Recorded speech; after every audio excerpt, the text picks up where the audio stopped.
गुरु संसार ब्रह्म जो लेने वाले जो विनाशी ममल ज्ञान कर देव को गुरु को धर्म को साक्षी को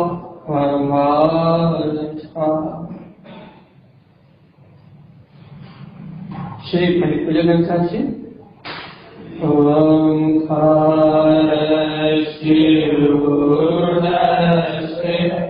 ऊर्ध्वसहस्राविष्टाश्रितम् वेदस्वामे शान्ति ज्ञानमयं शाश्वतम्। ये श्री पंडित पूजा जी ग्रंथादिराज की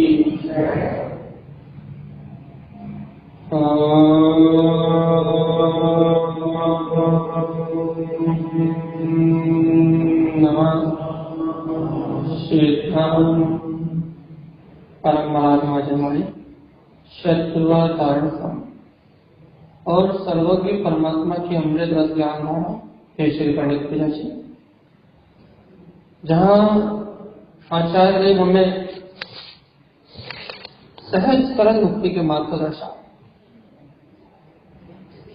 मोक्ष का मार्ग उस दिन तक कठिन है जिस दिन तक सत्य का बोध रहा।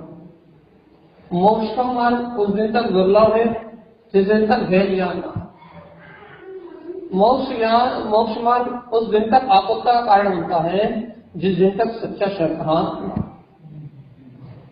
लेकिन जिस दिन सच्चा श्रद्धान हो जाता है, जिस दिन वस्तु स्वरूप का बोध हो जाता है, जिस दिन सत्य क्या है झूठ क्या है ऐसा निर्णय हो जाता है, भैया अपना स्वभाव सत्य है और ये संसार झूठ है।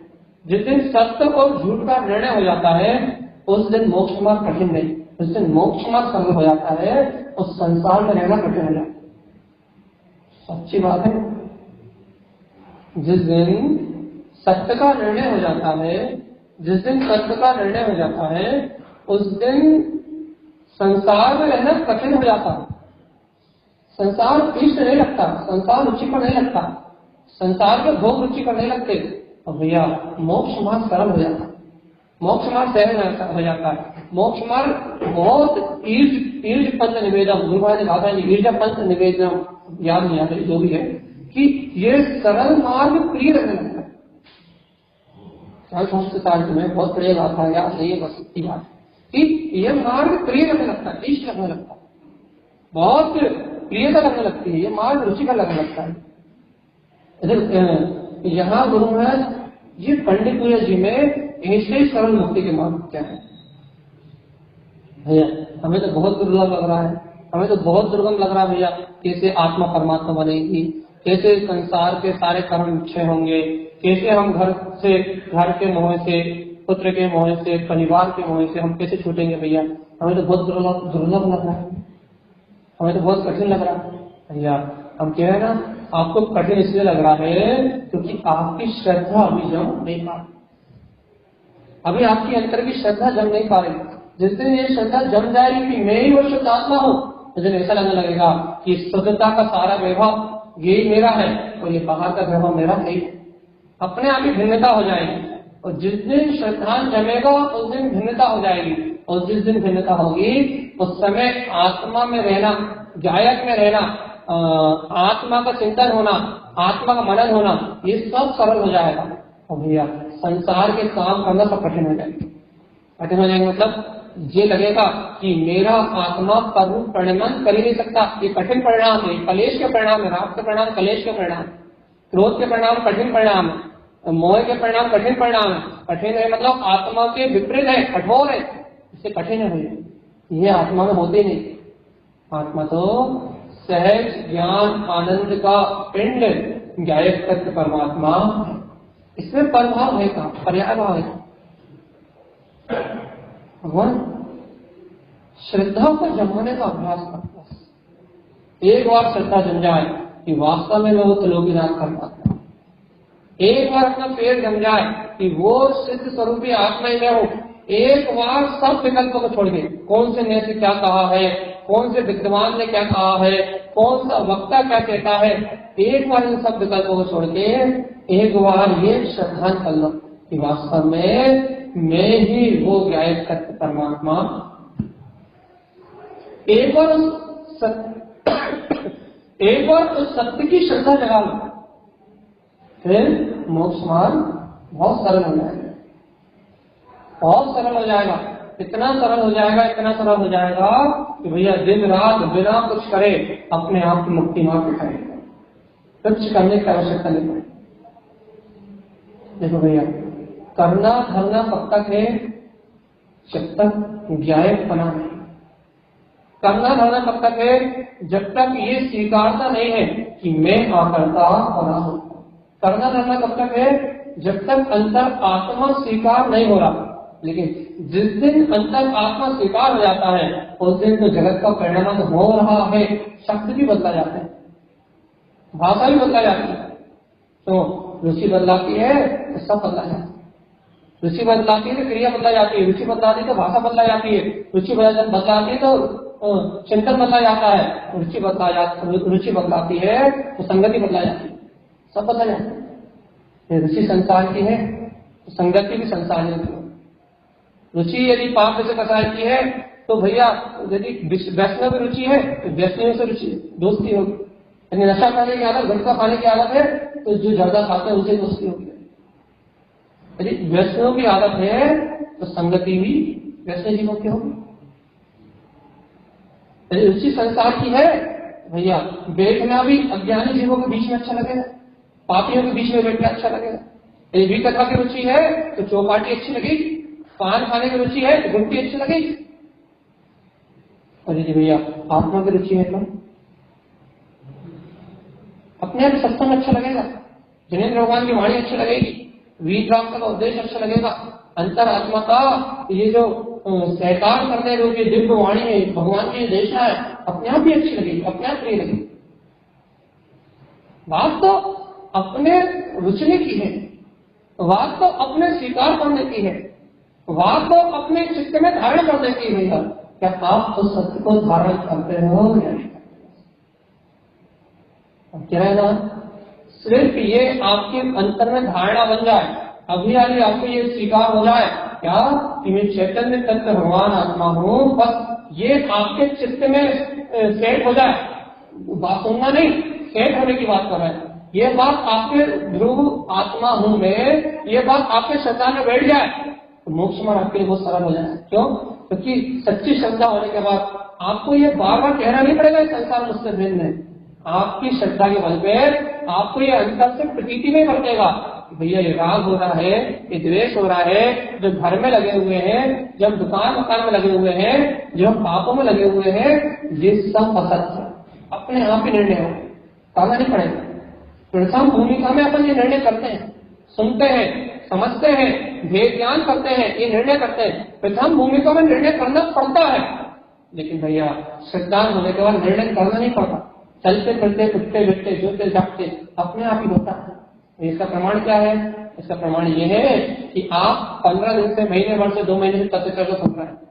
अब आप बताओ, आप जो सुनते हो वो आपकी सूरत में, क्योंकि सुनने से जो विश्वास बैठता है, 1 घंटे आप यहाँ सुनते हो, 2 घंटे सुनते हो या 4 घंटे सुनते हो, जहाँ आप जितनी देर भी सुनते हो उस श्रवण करने की शक्ति से, उस भाव सुख की अनुभूति से आपको अपने आप उसकी सूरत आती नहीं है। चाहे एक बार आए, चाहे नीचे जाके मंदिर के बाहर तक स्मृति बनी रहा, लेकिन उसकी सूरत तो जब यहाँ सुन के विश्वास होता है तो स्मरण तो अपने आप होता है। विश्वास नहीं होता तो स्मरण नहीं।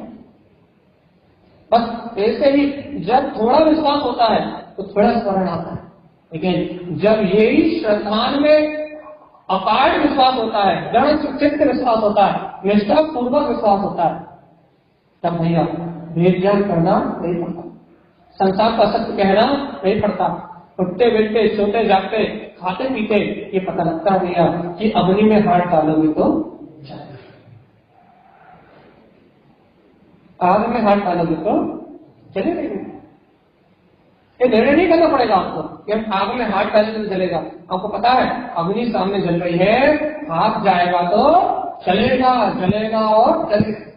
अपने भी फिर क्या होता है, अपने भी चलते निर्णय होता भैया। तो ऐसा नहीं करेगा अग्नि में हाथ जाएगा नहीं। रोटी सेकोगे तो भाप तो लगेगी, हाथ टच होगा, लेकिन सुरक्षा तो बनी रहेगी ना। निर्णय तो रहेगा ना ये अग्नि जलाने वाली, खाद करने वाली। ऐसे ही भैया जब आत्मा का संज्ञान हो जाता है, जिस पे स्वीकार हो जाता है कि मैं ही गायक परमात्मा हूँ, मैं ही ज्ञाता तत्व भगवान आत्मा हूँ, तो राग जैसे परिणाम होते तो है। घर के परिवार में रहना होता तो है, कर्म जैसे बंधे जैसा परिणाम होता तो है। जैसी पिक्चर बनी हुई है, जैसी रील बनी हुई है, वैसी कर्मों की रील स्वतंत्र अपनी योग्यता से निकलती तो है। लेकिन भैया लेकिन ज्ञानी को बस इतनी सी भाव वासना हो जाती है कि चलने वाली पिक्चर, ये होने वाला नाटक ये असत्य है, और ये जानने वाला ये गायक परमात्मा ये सत्य है। बस सिर्फ इतनी सी जो आभास रूप प्रतीति होती है, इस आभास का नाम है सच्चा सरकार, इस आभास का नाम है सम्यक दर्शन, और इस आभास का नाम है मोक्ष। प्रारंभिक भूमिका में ये आभास होता है, और ये जो आभास अंतर्यंतर में होता है, ये जो अभ्यास अंतर्यंतर में होता है, ये जो निर्णय अंतर्यंतर में चलता है, जो स्वयं की पकड़ से भी कभी कभी बाहर होता है, भैया ये निर्णय ही मोक्ष का मान, ये निश्चय ही मोक्ष का मान। बस जो इस निश्चय में जितने गहरे होते हैं, जो इस निश्चय का जितना अधिक अभ्यास करते हैं, उन्हें ये उतना गहरा होता जाता है। और भैया जो अभ्यास नहीं कर पाते उन्हें रहता तो है, लेकिन वो उसमें दृढ़ नहीं हो पाते, वो उसमें निष्ठा नहीं कर पाते। भैया बिना निष्ठा के मार्ग सरल नहीं होता। क्या कहा भैया, जिसके प्रति निष्ठा होगी उपयोग उसकी भक्ति करें, धन के प्रति निष्ठा होगी तो उपयोग धन में लगा रहे, पुत्र परिवार के प्रति निष्ठा होगी तो उपयोग पुत्र परिवार की सेवा में लग रहा है, शरीर के प्रति निष्ठावंत हो गए तो उपयोग शरीर की सेवा में लगा है। भैया यदि वास्तव में आत्मा के प्रति निष्ठावंत हो गए ना, गायक आत्मा के प्रति निष्ठावंत हो गए ना, तो अपने आप ही उपयोग आत्मा की निष्ठा करने के कारण से उपयोग अपने आप ही आत्मा में लगा रहता है, बिना करे लगा है। लेकिन निष्ठा किसकी, बस ये लिखा है। मोक्ष मार्ग निष्ठा से चलता है, आपकी निष्ठा पर डिपेंड करता है। आचार्य तारा स्वामी बार बार कहना नहीं है, अपन गाथा आगे बढ़ाएंगे, इसलिए आप सावधानी से मिला रहे। आचार्य तारा स्वामी बार बार कह रहे हैं, संघर्ष चतुर संघर्ष, चार संघ के जीवों के लिए एक ही आज्ञा है, भावना शुद्धात्मा। यह भक्ति भावना करना है तो शुद्धात्मा की भावना करो। हृदय क्यों करें शुद्धात्मा की भावना? भैया समय सनस शुद्ध, क्योंकि यही समय का सार है और शुद्ध है। बस बात इतनी, बाकी घर पुत्र परिवार ये सब पर समय है, राग देश कथा ये सब पर समय है, मोह आदि जितने भी ममत्व के इंद्रिय शरीर आदि के परिणाम आते हैं ये सब पर समय है। भूत वर्तमान भविष्य ये सब पर समय है। लेकिन भैया इन पर समय से भिन्न तुम वर्तमान में देखो, तुम्हारा आत्मा स्व समय है। गुरु महाराज कह रहा है, और ये आत्मा स्व समय है और सासमय नहीं, शरणस्थ, यही शरण है। भैया इसकी शरण ही शुद्ध है। तीन बातें हैं क्या, कौन कौन सी तीन बातें हैं? आप क्या कह रहा है? भावना शुद्धात्मा, शुद्धात्मा की भावना भाव। भाई शुद्धात्मा की भावना क्यों का है? क्योंकि शुद्धात्मा ही स्वसमय है, यही शरणभूत है, और शुद्ध इसी से शुद्धता का उदय होता है। तीन बातें हुई, आत्मा ही स्वसमय है, बाकी इसके अलावा सब क्या है? परसमय। ये आत्मा ही तुम्हारा अपना, शुद्ध आत्मा ही तुम्हारा अपना स्वसमय है। इससे बाहर जो कुछ भी है, जितना विकार है, सब परसमय है, वो आत्मा हो ही नहीं सकता। पहला कारण। दूसरा कारण क्या है? शरणभूत है। तो क्या भैया आत्मा की शरण लोगे तो ही अपने परमात्मा पद का अनुभव कर पाओगे, तो ही सुखी हो पाओगे, तो ही जन्म मरण से रहित हो पाओगे। यही सच्चा शरण दाता है। इसकी शरण में आने के बाद ही अनंत सिद्ध परमात्मा हुए हैं। इसकी शरण में आने के बाद ही अनंत केवली भगवत हुए हैं। इस परमात्मा की शरण से ही अनंत ज्ञानियों ने, अनंत महापुरुषों ने निर्वाण को प्राप्त किया। इसलिए ये शुद्धात्मा की भावना ही स्वसमय है। क्या करना भगवान आत्मा भूलना नहीं। ये शुद्धात्मा की भावना ही अपना स्वसमय है। ये शुद्धात्मा की भावना ही अपने लिए तुम्हारा शरणभूत है। और इस शुद्धात्मा की भावना ही इस लोक में शुद्ध भावना है। और इस शुद्धात्मा की भावना से हटके जितनी भावनाएं होती हैं, चाहे वो राग की हो, चाहे देश की हो, चाहे शुभ राग की हो, चाहे अशुभ राग की हो, वो कुछ भी आत्मा का नहीं है। चाहे शुभ उपयोग हो, चाहे अशुभ उपयोग हो, वो कुछ भी आत्मा का नहीं है। आत्मा का तो सिर्फ क्या है? शुद्ध भाव, शुद्धात्मक भाव। तीनों बात याद रखना भगवान। तीनों बातें नहीं भूलना। हम 3 बार रिपीट कर चुके हैं, एक बार फिर आपके लिए भैया। गुरु महाराज 4 संघ के जीवों के लिए प्रेरणा ले रहे हैं, 4 संघ के जीवों के लिए मार्गदर्शन कर रहे हैं, चारों संघ के जीवों को मुक्ति का मार्ग दिखा रहे हैं। और चारों संघ के जीवों को मुक्ति का मार्ग दिखाते हुए कहते हैं कि हे भव्य आत्मा भावना शुद्धात्मा, यह भव्य आत्मा शुद्धात्मा की ही भावना भाना, शुद्धात्मा का ही ध्यान करना, शुद्धात्मा को ही रुचि लगाना, शुद्धात्मा की ही चर्चा करना। गुरु महाराज क्यों? शुद्धात्मा का ही सब कुछ क्यों?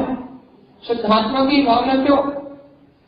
भव्य जीव भैया पूछता है, जिज्ञासा करता है भैया। गुरुदेव समाधान देते हैं भैया कि शुद्धात्मा की भावना इसलिए, शुद्धात्मा का सहकार इसलिए, शुद्धात्मा की रुचि इसलिए समय, क्योंकि शुद्धात्मा ही तुम्हारा समय, स्वसमय है।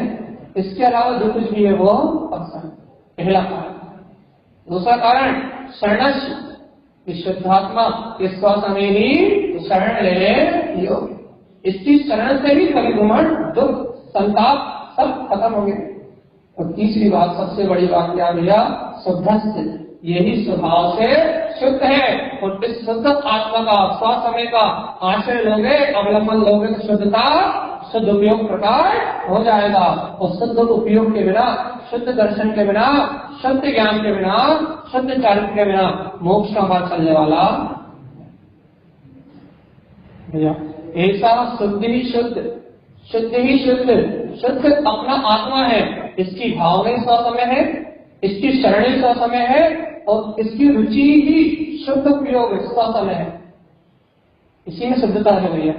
शुद्ध आत्मा के अलावा और कोई शुद्धता मिलती नहीं है। ना मंदिरों में, ना विश्वविद्यालयों में, ना गिरजाघरों में, ना तीर्थों में शुद्धता मिलती है। शुद्धता निवास करती है शुद्ध आत्मा की शुद्ध भावना। अगर आपको शुद्धता चाहिए तो एक ही मार्ग, भावना शुद्ध आत्मा। शरण चाहिए तो एक ही मार्ग है, शुद्ध आत्मा भैया। यदि स्वसमय में रमणता चाहिए, शुद्धता चाहिए तो एक ही मार्ग है, वह है शुद्ध आत्मा की मार्ग भैया। कहीं से भी जाओ, यदि मुक्ति चाहिए तो शरण लो।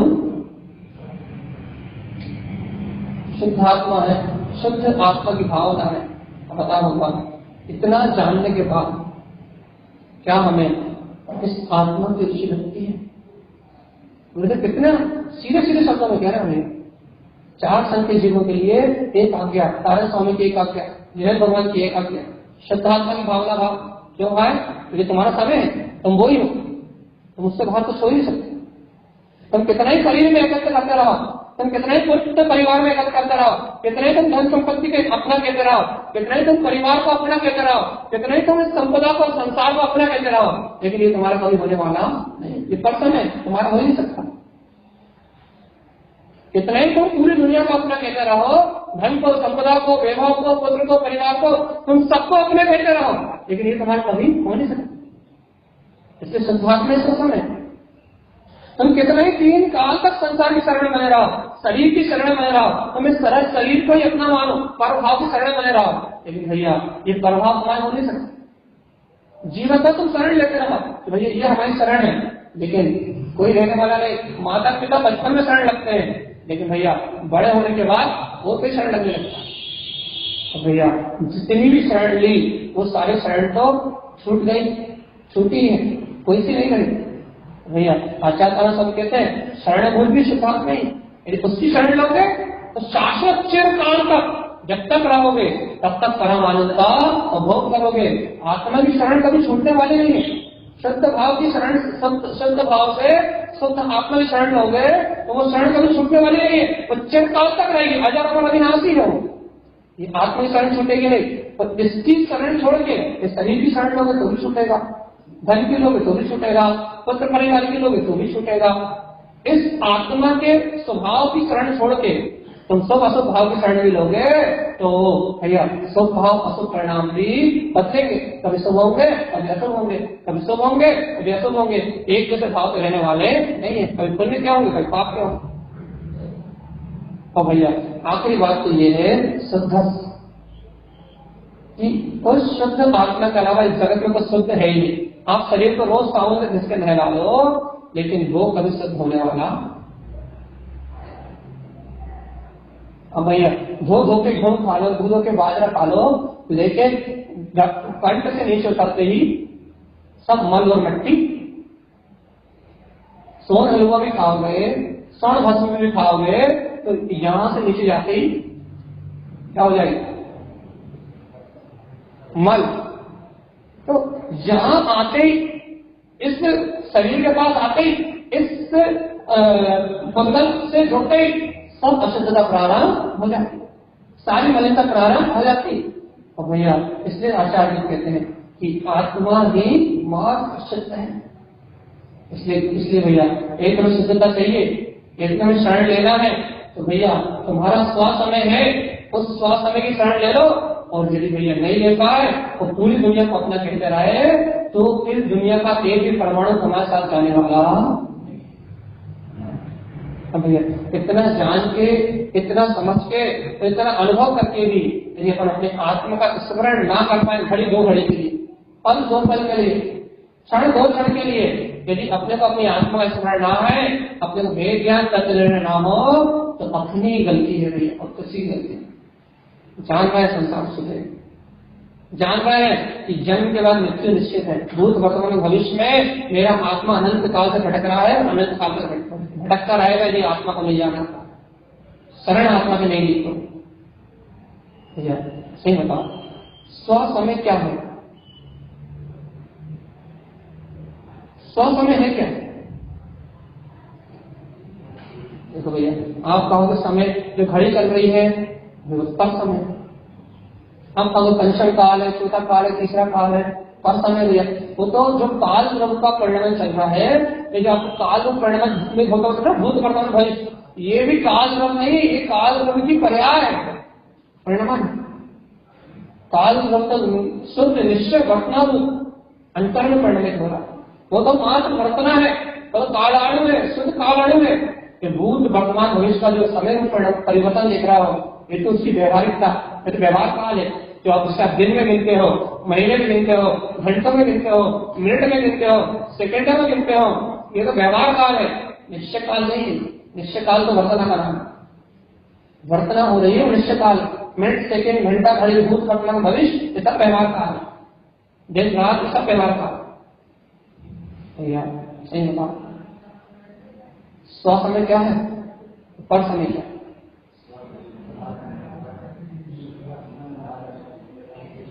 मैंने कल भगवान ये घड़ी घूम रही है, ये घंटा घूम रहा है, ये साल घूम रहा है, ये 100 समय है, ये साथ जाएंगे? ये भैया तुम्हारा आत्मा 100 समय है, जो जान रहा है, जो देख रहा है, जो अपने गुणों में परिणमन कर रहा है, जो द्रवित हो रहा है अपने स्वभाव, जो स्वयं अपने आत्मा के आनंद में द्रवित हो रहा है, जो स्वयं अपने ज्ञान में द्रवित हो रहा है, जो स्वयं अपने दर्शन में द्रवित हो रहा है, जो स्वयं से ही जान रहा देख रहा है, वो स्वस्थ है। तो भैया काल द्रव चेतना विहीन है, वो न जान सकता ना देख सकता, वो तो पर्सन है। घड़ी जान सकती है क्या आपको 9 बज गए? आप जानते हो 9 बज गए? हाँ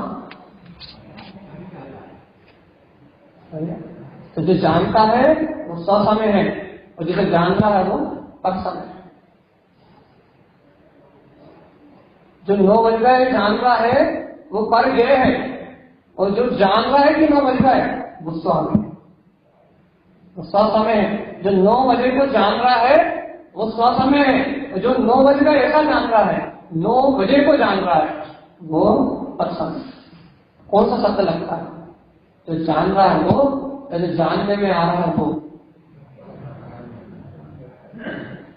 यदि जो जान रहा है वो सत्य लग जाए तो बस इसका नाम स्वसत्य, इसका नाम सिद्धि, इसका नाम मुक्ति, इसका नाम अनुभव, इसका नाम आनंद, इसका नाम सुख, इसका नाम भाई रुचि, इसी का नाम सब कुछ। ये स्वसत्य, ये शरण योग, ये मुक्ति का मार्ग, ये निर्वाण का मार्ग, ये आनंद परमानंद में आनंद।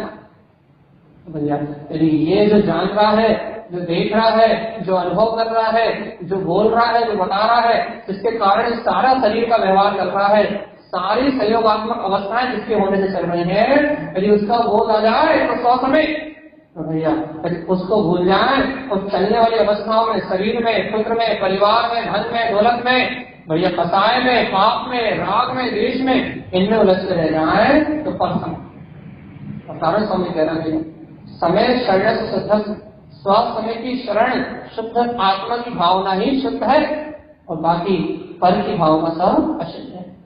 और आखिरी बात कह देते हैं भैया कि जिन उत्तम साधन, देखो भैया मेरी बात मत समझना, जिन उत्तम जिन्हें भगवान की बात है।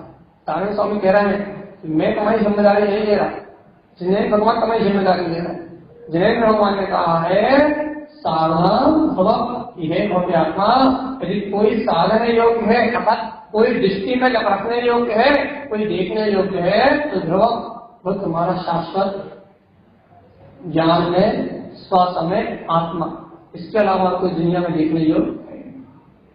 जिसके एक बार के दर्शन को सम्यक दर्शन कहते हैं, अर्थात जिसकी एक समय की अनुभूति को सम्यक दर्शन कहते हैं, और वो एक समय की अनुभूति जिसे हो जाती है तो तीनों लोगों के नाश बनने का अधिकारी हो जाता है, जिनेन्द्र होने का अधिकारी हो जाता है, परमात्मा होने का अधिकारी हो जाता है। उसे यह स्वसमय कह रहे हैं। बता भैया अपन जिनेन्द्र होने का अधिकारी है या नहीं? हाँ, एक बार अंतर मन से, अंतर मतलब भाव मन में अंतर हृदय से एक बार अंतर मन से वो आत्म स्वीकार हो गया तो भैया हम जिनेन्द्र होने के अधिकारी हैं।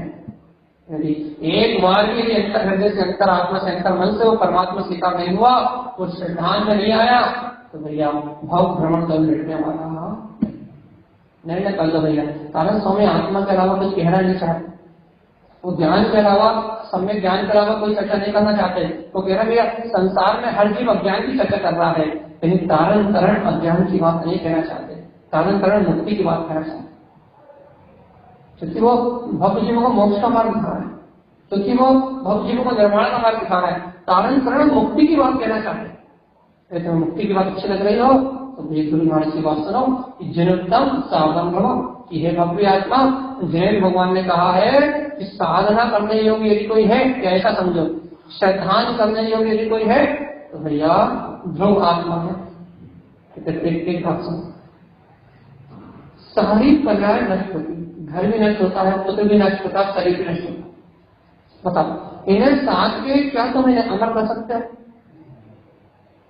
एक काम करो, तुम बन जाओ डॉक्टर, तुम बन जाओ इंजीनियर, तुम इंजीनियर बनके कोई ऐसा घर बनाओ जो कभी नष्ट ना, तुम डॉक्टर बनके कोई ऐसी औषधि तैयार करो कि कभी कोई मरे, कुछ ऐसा करके बताओ जो कोई नहीं कर पाए। तुम इंजीनियर बनके कुछ ऐसा निर्माण करो कि जो कभी नष्ट ना, कभी मिटेगा। तुम डॉक्टर बनके कुछ ऐसा आविष्कार करो, ऐसी संजीवनी बनाओ कि जिसे खाने के बाद कभी कोई मरे, ऐसा समर्था बन जाए, ऐसा कुछ आविष्कार करो।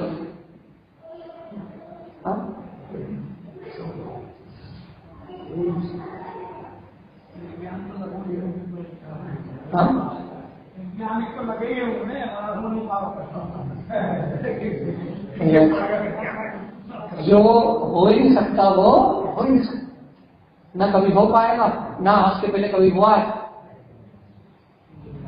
अब जो कभी हो ही नहीं पाया, जो कभी हुआ ही नहीं, भैया उसी पागलपन में अपन लगे, अपन अपने आप को अमर बनाने में लगे, शरीर को अमर बनाने में। आत्मा अजर अमर है, उसे जाने नहीं लगे अपन। भैया मकान दुकान को 500-500 साल तक रहे, उम्र 50 साल की नहीं, अपन उन्हें शाश्वत बनाने में लगे, रिश्तों को शाश्वत बनाने में लगे, सहयोगों को शाश्वत बनाने में लगे। जो क्षणभंगुर पदार्थ है, शरीर आदि शरीरों में क्षणभंगुर पदार्थ है, उन्हें शाश्वत बनाने में लगे। भाई ये हमसे कभी छूटेंगे नहीं। लेकिन सिद्धांत कह रहा है ये किसी के पास रहे नहीं। अपन घर महल दुकान अटारी, भैया धन चक्रवर्तियों का नहीं हुआ। चक्रवर्ती की 7वीं पीढ़ी भीख मांग के नाना के घर पलती। चक्रवर्ती 6 खंड का अधिपति, उसकी 7वीं पीढ़ी नाना के घर पलती है, भीख मांगने की स्थिति में आया। चक्रवर्ती 6 खंड का अधिपति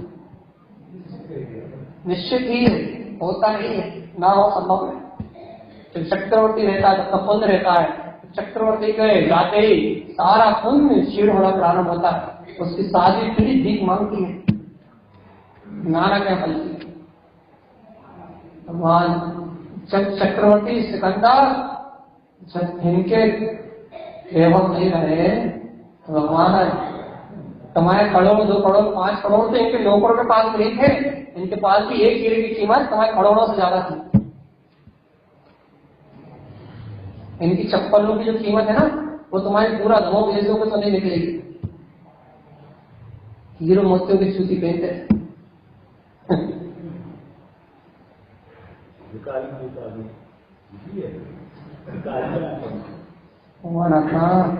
अपन जर्मन का कटोरा लेके चिल्ला रहे कि हम करोड़पति, मंगे मंगे तो चिल्ला रहे कि हमारे पास बहुत कुछ है। लेकिन भगवान जो तीनों लोगों की निधि है, जो वीतराग दिन शासन है, जो अपने अंतर में अंतर केवल ज्ञान प्रतिष्ठा का प्रकाश है, जो संपदा है, उस संपदा के लिए बहुमान नहीं कर रहा है, उसकी चर्चा नहीं कर रहा है, उसका महिमा नहीं कर रहा है। और जो कचरा कूड़ा है, घास फूस, जो नियम से क्षणभंगुर है, विनाशिक है, लक्ष्मी किसी की हुई नहीं, किसी चंचला कहते हैं, ये आज किसी पे और हम किसी पे, कभी किसी की रही नहीं, चंचला है, किसी के पास नहीं रहती।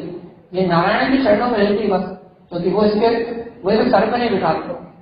भगवान आत्मा एक छोटी सी बात कहना चाह रहे हैं कि सारा जगत क्षणभंगुर है, सारी वस्तुएं क्षणभंगुर है, सारे सहयोग क्षणभंगुर है, शरीर आदि क्षणभंगुर है। इन्हें नित्य मान के इनमें डूबे हुए हो, इन्हें अपना मान के इनमें डूबे हुए हो। और जो शाश्वत है, ध्रुव है, अखंड है, अविनाशी है, अजर अमर है, वीतराग सत्य है, जिसमें कभी कोई अभाव होने नहीं, उसको भूले हुए, उसका स्मरण भी नहीं आया, उसका बोध भी नहीं आया। क्या कर रहा है भगवान आत्मा?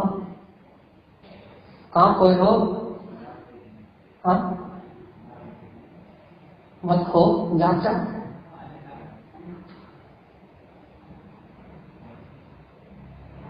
देखो भैया, हम ये कह रहे हैं भूमिका में राग देश सूर्य में नहीं है, लेकिन भैया निर्णय तो करो कि राग देश आत्मा का पतन है। ये ध्यान तो करो।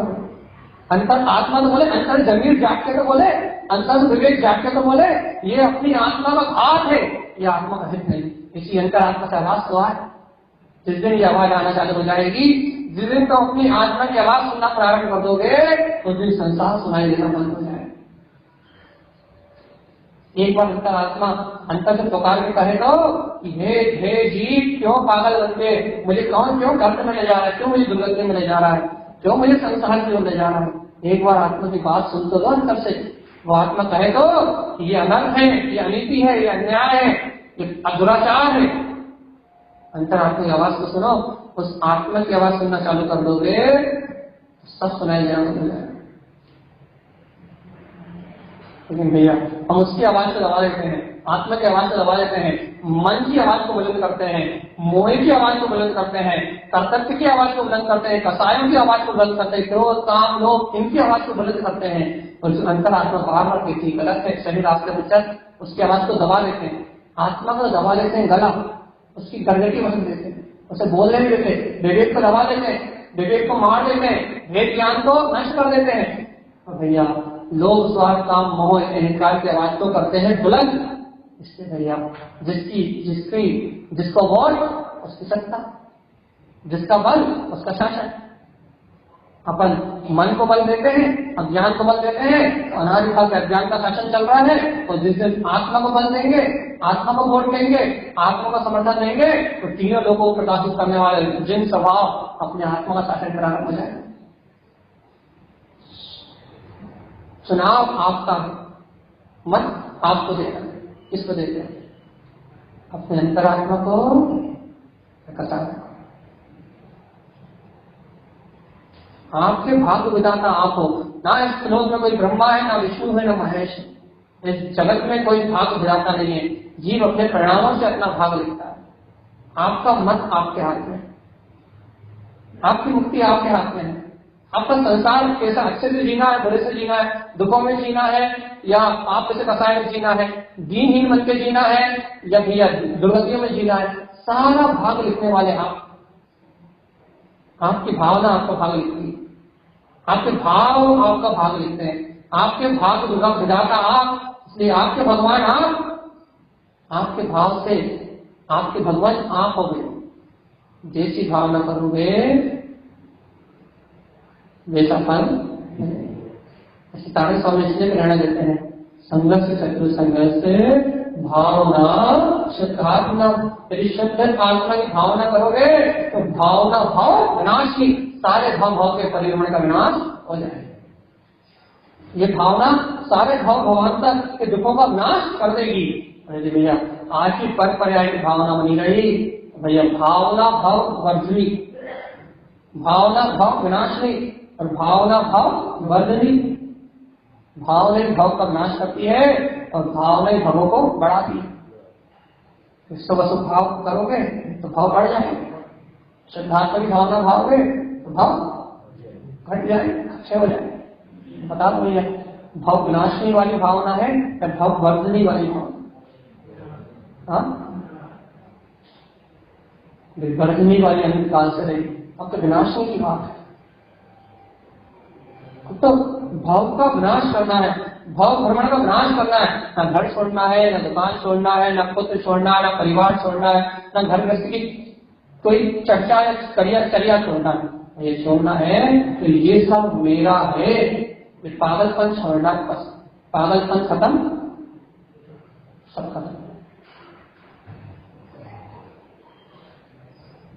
पागलपन खत्म हो, सब खत्म।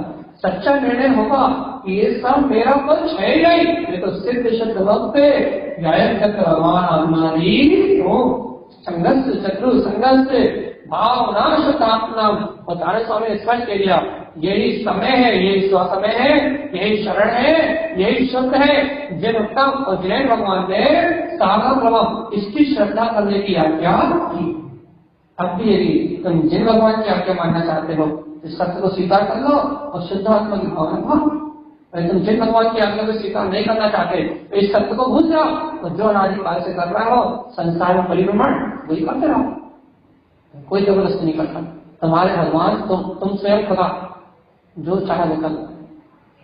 तुम स्वयं राइटर, अपनी कहानी जैसी चाहे वैसी लिखो।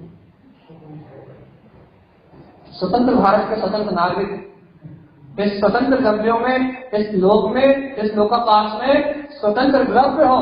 तुम स्वयं स्वतंत्र आत्मा हो, तुम स्वयं स्वाधीन तत्व हो। तुम जो चाहो वो अपनी कहानी लिख लो। तुम्हें अपनी कहानी सिद्धों जैसे लिखना है, वैरागी जैसे लिखना है, वीतरागी जैसे लिखना है, तो भैया तुम अपनी कहानी में अपना सम्यक दर्शन करके अपनी कहानी में भैया मोक्ष मार्ग लिख लो। और भैया तुम्हें कसाईयों की तरह, पापियों की तरह, मोहिशिकों की तरह संसार में जन्म मरण करना है तो अपनी कहानी में मिथ्यात्व लिख लो। तुम्हारी कहानी है, राइटर तुम हो, लेखक तुम खुद हो, लिख लो भैया। जो जन्म मरण लिखना है तो जन्म मरण लिख लो, और अजर अमर अविनाशी लिखना है, अजर अमर अविनाशी, निश्चय निराकुल, सब चिंताओं से मुक्त, निराकुल, भेद ज्ञान सत्य निर्णय, आत्मा का चिंतन और मनन, कहीं विषय नहीं। चिंता शल्य विकल्प इनमें डूबना है जैसी आपकी मर्जी, कहानी आपकी है। उपयोग एक पर्दा है, चित्र है, चित्रकार है। इस उपयोग में आप जो लिखोगे वो छप जाएगा, और जो छप जाएगा वो करना पड़ेगा। बताओ ये ग्रंथ छपा हुआ, अब इसमें आत्मा की चर्चा लिखी, अपने आत्मा की चर्चा पढ़ रहे हैं। तो यदि यहाँ कोई कुशास्त्र रखा होता, उपन्यास रखा होता, जो लिखा होता वो पढ़ते। जो लिखा है लेखक ने वही तो पढ़ो। चित्त एक पर्दा है, किताब है, इस पे आप जो लिखोगे वही आप बार बार पढ़ोगे। इसका संयम लिखोगे, त्याग लिखोगे, तपस्या लिखोगे, वेज्ञान लिखोगे, निर्णय लिखोगे, संयम की भावना लिखोगे, सम्यक की भावना लिखोगे, मुक्त होने की भावना लिखोगे, मुक्ति स्थिति का वर्णन लिखोगे, या यहाँ भगवान के वचन लिखोगे तो बार बार वही पढ़ने में आएगा। यहाँ कथाएं लिखोगे, चोरी लिखोगे, स्वार्थ लिखोगे, अहंकार लिखोगे, ईर्ष्या लिखोगे, जलन लिखोगे, राग द्वेष के परिणाम लिखोगे, जो लिखोगे वो बार बार पढ़ोगे। गुरुमाई ने यहाँ ज्ञानम शास्त्र का पूजित सब दिया है। पंडित गोयल जी की गाथा शायद आपने नहीं सुनी होगी, शुरू की गाथा है, तब गुरुमाई ने कुछ शब्द दिया था कि ज्ञानम शास्त्र का पूजित। गाथा नंबर 5, मति शुद्ध संपूर्ण। आत्मा मति शुद्ध ज्ञान से संपूर्ण है, मति शुद्ध ज्ञान की सामर्थ्य वाला है। ज्ञानम पंचमयम नमः, और इस मति शुद्ध ज्ञान से वो सामर्थ्य है इस आत्मा में, क्या कि ज्ञान में पंचम ध्रुव केवल ज्ञान को प्रकट कर सकता है। इस मति ज्ञान में वो सामर्थ्य है, इस शुद्ध ज्ञान में वो सामर्थ्य है कि ये आत्मा पंचम केवल ज्ञान को उपलब्ध कर सकता है। पंडित तो सोपी जानती, पंडित इस सामर्थ्य को जानता है, पंडित इस शक्ति को जानता है, पर ज्ञानम शास्त्र का पूजित है, अपने ज्ञान के शास्त्र को पूछता है, बाहर के शास्त्रों में पूजने भूल जाता है। अच्छा, अपना ज्ञान में अध्याय जो शास्त्र उसने स्वयं अपनी अनुभूति से लिखा वो इसकी पूजा में आ जाता है। जो उसने लिखा है वही पढ़ता है, जो उसने कापा है वही पढ़ता है। अपन क्या लिख रहा है, अपनी जीवन शैली। आप अपने जीवन परिचय कब लिख रहा है बताओ। महापुरुषों का जीवन परिचय लिखते हैं, तारक साहब जीवन परिचय पढ़ते हैं ना, ये कब जन्म हुआ था, कब मुनि हुए, कब ब्रह्मचर्य दीक्षा ली, कब उन्होंने भैया, कब उन्हें सम्यक दर्शन हुआ, सब कुछ महापुरुषों का जीवन परिचय पढ़ते हैं ना। ऐसे ही आपको आपका जीवन परिचय लिखने का अवसर मनुष्य भाव में मिला है। बता अपने जीवन परिचय में क्या लिखोगे, क्या लिखोगे अपने जीवन परिचय में? संसार तो लिख रहा है, तेरा मरण तो लिख रहा है।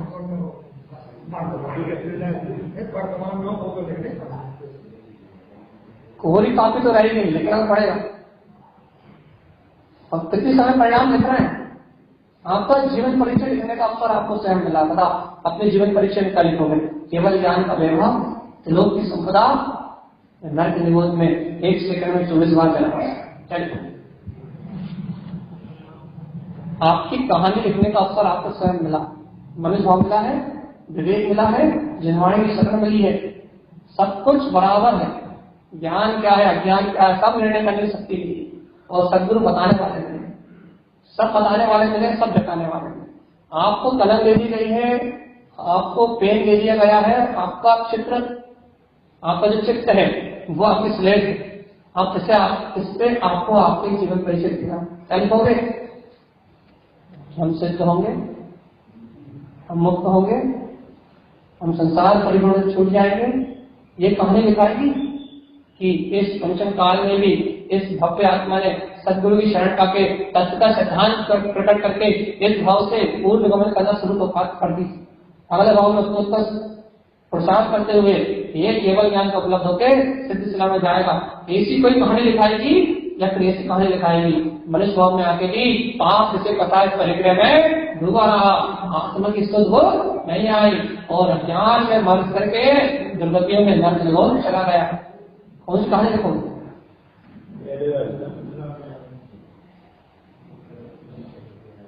जल्दी बता दो।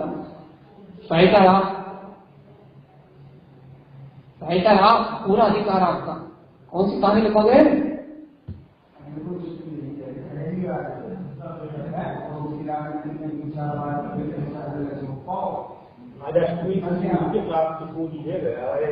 कोई तो नहीं है, अकेले गंदगी से भरी हुई, सफाई करनी पड़ेगी। शुद्ध भाव को भाके भगवान की वाणी को सुन के सत्संग में बैठ के भक्ति करके बहुमान करके धीरेन्द्र भगवान की आज्ञा को सिरोधार करके अध्यात्म वाणी को सत्य रखने से कुछ नहीं होगा। गुरुदेव की वाणी को सिरोधार करके अंतर चित्त में रखने से भैया अपनी कहानी लिखाएगी, और जो आप कहानी लिखोगे वो ध्रुव हो जाएगी। उस कहानी को जिनेंद्र भी नहीं बदल सकते। आपकी लिखी हुई कहानी आप ही की रहेगी, उसे जिनेंद्र भी नहीं बदल सकते। जो आप लिखोगे वो आपको भैया अरे मुक्ति मुक्ति मुक्ति लिखना है तो मुक्ति मुक्ति मुक्ति लिखो, और निगो निगो निगो निगो लिखना है, निगो निगो निगो लिखो। कौन है बोल खोला भैया? जो आपको लिखना है लिखना भैया, क्या लिखना? तो 2 मिनट बच्चे ये समझ लो, गुरु महाराज जी पूछ रहा है कि आपको अपनी कहानी में क्या लिखना है?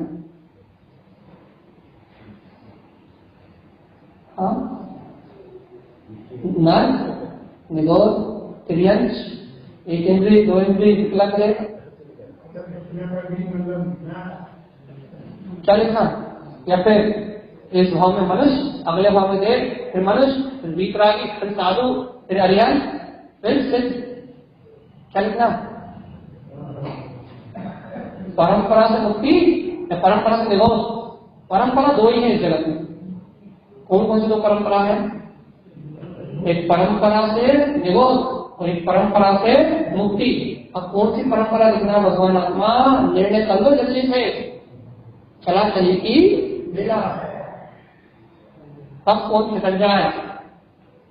टिक टिक टिक टिक घड़ी करके कह रही है कि कब कौन टिक जाए, किसी का भरोसा नहीं।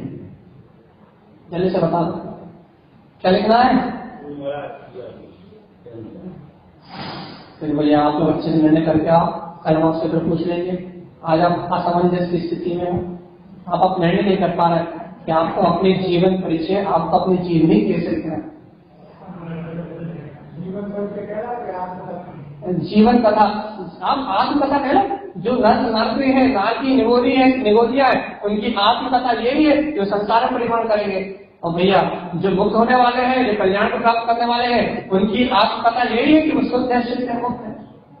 अपनी अपनी कथा भैया आप अपना अपना निर्णय करके आए, आप अपना अपना मन बना के आए कि आपको आपके जीवन में क्या लिखना है।